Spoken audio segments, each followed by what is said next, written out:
Leftist पत्रकार किस तरह से हिंदुओं का ब्रेन वॉश करते हैं उसका एक उदाहरण देखिए। ये हैं दिलीप मंडल, लंबे समय से वामपंथी पत्रकारिता में रहे हैं, द प्रिंट में काम किया है और ऐसे कई न्यूज एजेंसीज में काम किया है जो मोदी के अगेंस्ट बोलते हैं और मोदी के खिलाफ ही चीजें छापते हैं। और ये लंबे समय तक हिंदू देवी देवताओं का मजाक भी उड़ाते आए, उनके खिलाफ भी बोलते आए और एक टाइम पर ये कहते थे कि सरस्वती माँ को मैं विद्या की देवी नहीं मानता। हाल फिलहाल में ट्वीट करके इन्होंने कन्फेशन किया कि भाई 2020 के आसपास मैंने जानबूझ करके एक काल्पनिक कैरेक्टर गढ़ा था जिसका नाम था फातिमा शेख और यह बताया था कि भारत की पहली मुस्लिम लेडी थी जो टीचर थी और इन्होंने ज्योतिराव फुले, सावित्रीबाई फुले के साथ मिलकर के काम किया था और समाज सेवा में बहुत योगदान दिया था। अब इनका कहना है कि यह काल्पनिक कैरेक्टर था, मैंने जानबूझ के गढ़ा था ताकि हिंदुओं का कॉन्फिडेंस गिराया जा सके। इस कैरेक्टर के बारे में ना तो इतिहास की किसी किताब में दर्ज है, ना बाबा साहब अंबेडकर ने बताया है, ना कहीं बताया है। ऐसा ये खुद कह रहे हैं। बोले मैंने जानबूझ करके एक ऐसा स्केच भी तैयार करवाया जिससे लोगों को लगे कि हाँ ऐसा कुछ रहा होगा और फिर ये चीज बाद में विकिपीडिया पे भी आई थी और लोग ये मानने लगे थे कि फातिमा शेख कोई रियल कैरेक्टर है।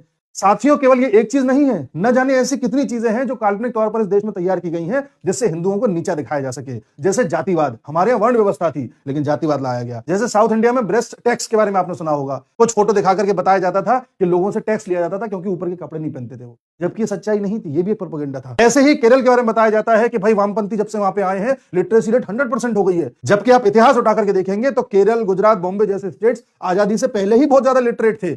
लेकिन ये वामपंथी कभी नहीं बताएंगे। आप कभी भी अपनी संस्कृति की बात करेंगे, अपने मंदिर बनाने की बात करेंगे तो वामपंथी लोग आपको ऐसे तर्क देंगे कि इससे अच्छा तो एक अस्पताल बना लो, इससे अच्छा तो एक स्कूल बना लो, अरे तुम्हारा धर्म तो ऑर्थोडॉक्स है। इस तरह की बातें करी जाती हैं। और हाँ, कभी भी रामायण और महाभारत की चर्चा होती है तो बोला जाता है हिंदू माइथोलॉजी। माइथोलॉजी का मतलब होता है मिथ, यानी कोई कोरी कल्पना या झूठी कहानी। माइथोलॉजी जैसा एक झूठा शब्द केवल हिंदू इतिहास के साथ ही जोड़ा जाता है। कभी आपने नहीं सुना होगा क्रिश्चियन माइथोलॉजी, कभी आपने नहीं सुना होगा इस्लामिक माइथोलॉजी। ये सिर्फ हिंदू माइथोलॉजी शब्द यूज किया जाता है ताकि हमको और आपको ये लगे कि भाई हमारी रामायण महाभारत तो काल्पनिक थी।